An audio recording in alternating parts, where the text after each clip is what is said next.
sable, rien ne marque la frontière aux confins algéro-marocains. Mais pour cette ligne sans vrai dessein, Algériens et Marocains s'affrontent. Deux postes perdus dans le désert, Assibeïda et Tinjoub, ont été l'enjeu d'une lutte sévère, occupée tour à tour par les deux adversaires. Finalement, les forces marocaines ont repris ces deux positions avec leurs points d'eau et leurs palmeraies. La rencontre avait fait une dizaine de morts et des blessés. À Marrakech, M. Mohamed Yazid, venu au nom du président Ben Bella s'entretenir avec le roi du Maroc de ce douloureux problème, reprenait, sans être arrivé à un accord, le chemin d'Alger.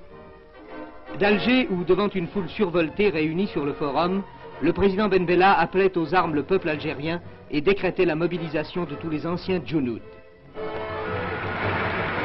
Pendant ce temps, à Marrakech, le roi Hassan II recevait la visite du négus Haïlé Sélassié. Au cours de cette visite prévue depuis longtemps mais dont les circonstances allaient changer le sens, le négus allait en effet chercher à faire avancer le dialogue algéro-marocain vers une solution de paix. Partout en Algérie, la mobilisation s'opérait. Les anciens djounoud, répondant à l'appel de Ben Bella, reprenaient du service. Et sur la route de Colombéchar, centre de rassemblement des forces algériennes, les renforts commençaient à monter vers cette frontière imprécise qui n'est peut-être qu'un prétexte pour lequel s'affrontent deux idées politiques et deux façons de concevoir l'avenir du Maghreb.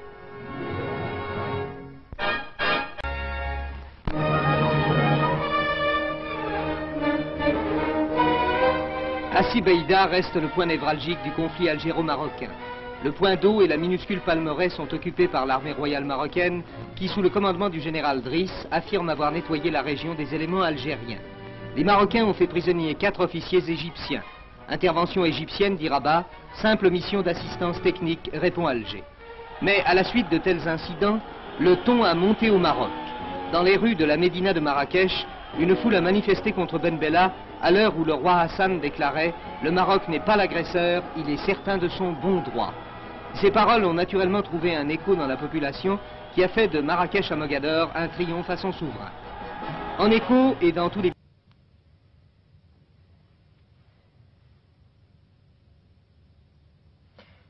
À l'heure où nous vous présentons ce reportage, on se demande s'il reste encore quelque chance d'empêcher de s'affronter en une guerre généralisée l'Algérie et le Maroc. Deux pays que tant de raisons géographiques, ethniques et politiques, lorsqu'il s'agissait par exemple de s'émanciper de la tutelle de la France, avaient jusqu'à présent étroitement unis. De toutes les analyses qui ont été faites pour tenter d'expliquer le conflit, par-delà le motif initialement invoqué d'une simple contestation de frontières, laquelle choisir? S'agit-il des intérêts économiques certains que présentent les régions de Colombéchar et de Tindouf?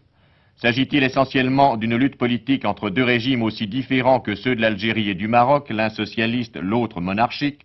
Ou s'agit-il encore d'un autre enjeu auquel on songe moins, mais qui en définitive pourrait être tout aussi important?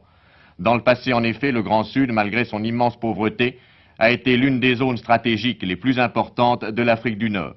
Lieu de destination de nombreuses caravanes, point de contact entre Algériens, Marocains, Soudanais même, carrefour où se pratiquait non seulement le troc de marchandises, mais aussi l'échange d'idées qui bien souvent, à partir de cette terre désolée, lancèrent de simples tribus nomades à la conquête de régions moins ingrates et quelquefois très loin.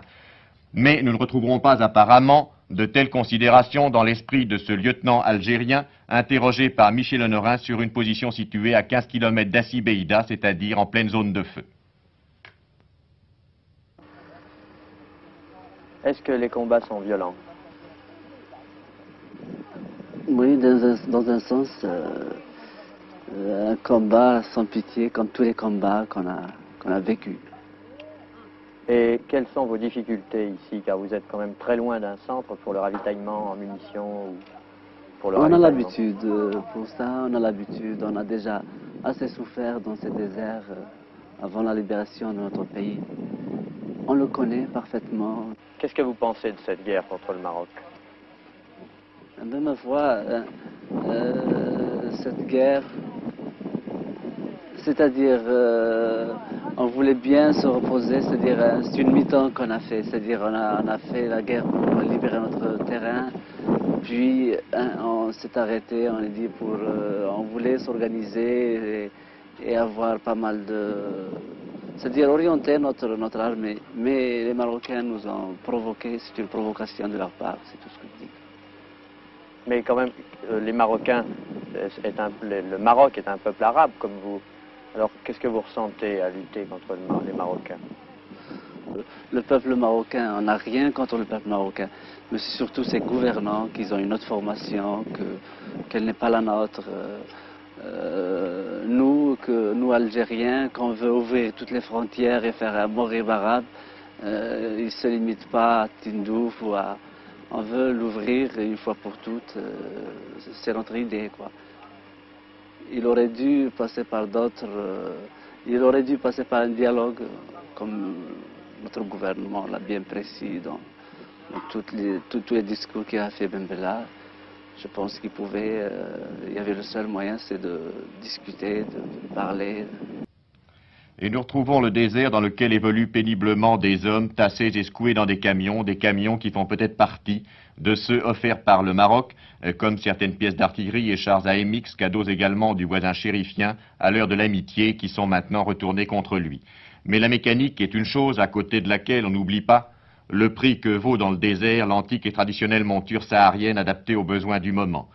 Quelle était la situation militaire des Algériens au moment où ces images ont été tournées? Michel Honorin nous l'explique maintenant.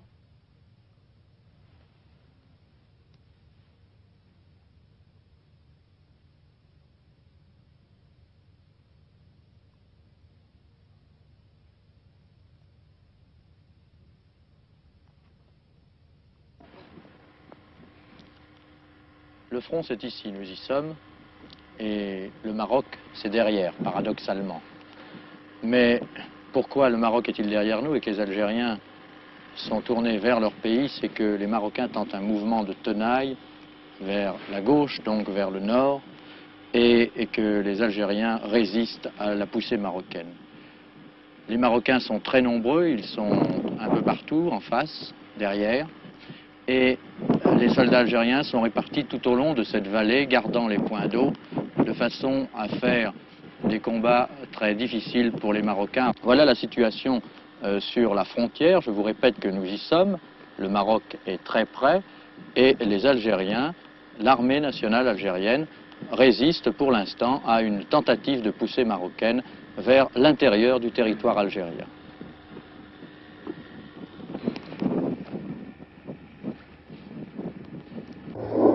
Et maintenant, en même temps que ces images, nous nous transportons du côté marocain, là où se trouve une autre équipe de 7 jours du monde, et au moment précis où les deux adversaires se mitraillent. Écoutez. Un peu plus tard, Michel Colomès recueillait à son tour l'opinion de combattants marocains.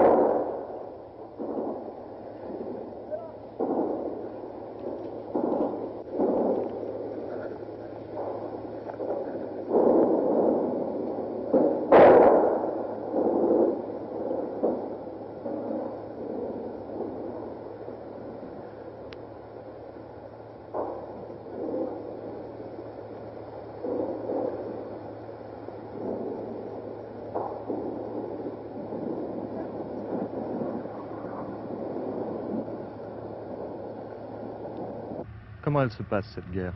Cette guerre se passe très bien. Nous sommes gonflés, nous sommes prêts à défendre notre territoire et nous sommes prêts à défendre le pouce de notre terre, n'est-ce pas, pour que les Algériens ne s'approchent pas de notre territoire national.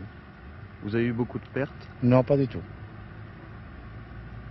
Comment ça s'est-il passé sur le plan militaire, la reprise d'Hassin Beida? La reprise d'Hassin Beida, parce que les Algériens nous ont pris par lâcheté, et enfin, nous sommes venus et nous avons repris nos positions avec succès.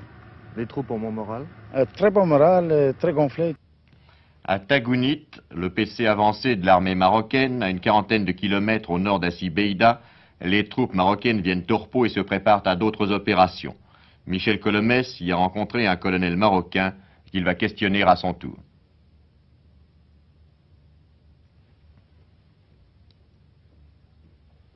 Vous continuez à occuper Hassin Beida? Nous continuons à occuper Hassin Beida. Vous m'avez convaincu parce que je suis mal placé pour vous faire des déclarations. Je ne suis pas habilité à le faire. Mais pour ce point-ci, je crois que je peux le faire. Il y a un correspondant hier, paraît-il, qui a prétendu qu'il parlait de Hsebeda.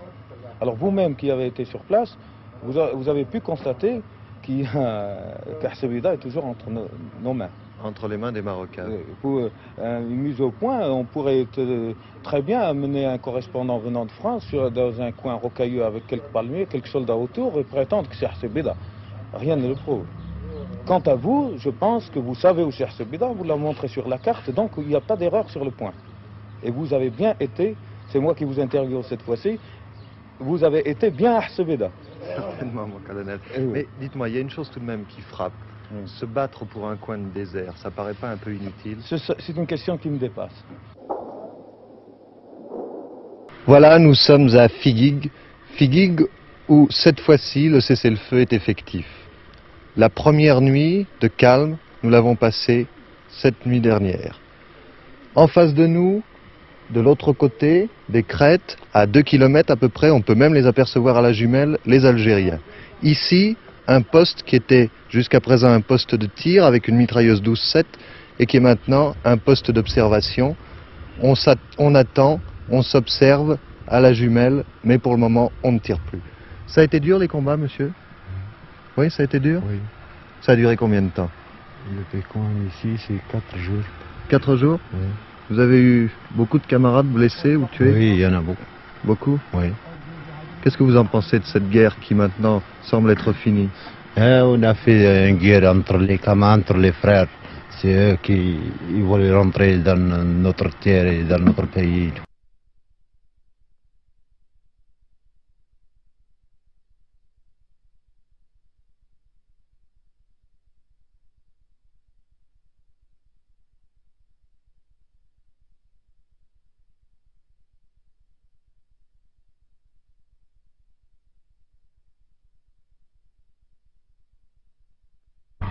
Vous étiez depuis combien de temps dans l'ANP? Et je suis engagé le 28. 28 octobre? Oui. Pour la guerre alors? Oui. Qu'est-ce qu'on vous a dit lorsque vous êtes engagé? Ils n'ont rien dit, mais on a entendu dans le poste que le Maroc veut prendre le Sahara. Les Algériens ne veulent pas. La conférence de Bamako a réussi, du moins a-t-elle abouti à une signature. Le roi Hassan II et le président Ben Bella, accueillis tour à tour par le président du Mali, Modibo Keïta, et le Négus, devaient parvenir, grâce à l'intervention de ces derniers, à un accord de cessez-le-feu. Après 2 jours de négociations au cours desquels les 2 adversaires refusèrent d'abord de se rencontrer, l'action des 2 médiateurs fit prévaloir une formule qui pouvait obtenir l'assentiment du Maroc et de l'Algérie. C'est donc cette formule que signèrent Ben Bella d'un air grave, le roi Hassan d'un air souriant. Et ce fut la première poignée de main. Entre-temps, les forces marocaines avaient repris au nord de Tindouf le poste d'Oum El Achar occupé par une unité algérienne. Les adversaires laissèrent sur le terrain des morts et des blessés et 40 Algériens furent faits prisonniers avec leurs armes. D'autres actions du même genre devaient se produire bien après l'heure fixée pour le cessez-le-feu. Et le nom de Figuig, situé en terre marocaine, emporté par les Algériens puis reprise par les Marocains, a fait peser pendant 3 jours une nouvelle interrogation sur la...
fin des combats.